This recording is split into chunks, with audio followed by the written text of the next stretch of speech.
On continue à avoir une vision un peu néocolonialiste, pour reprendre ton expression, qu'on veut leur imposer une vision qui est la nôtre, alors que ces gens-là, avec leur culture, leurs espoirs, leur évolution, ils en ont une autre.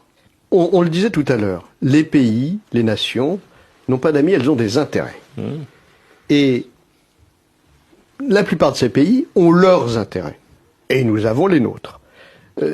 Si à un moment donné, il y a une convergence d'intérêts, on peut tisser des accords de défense utiles, puissants, opérationnels, et qui sont bénéfiques aux deux parties.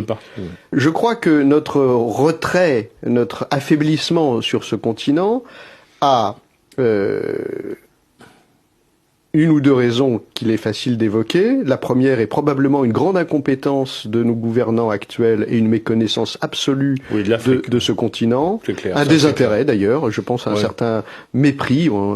Chacun peut avoir à l'esprit certaines scènes qui ont été peu appréciées par nos amis africains sur le comportement de notre dirigeant.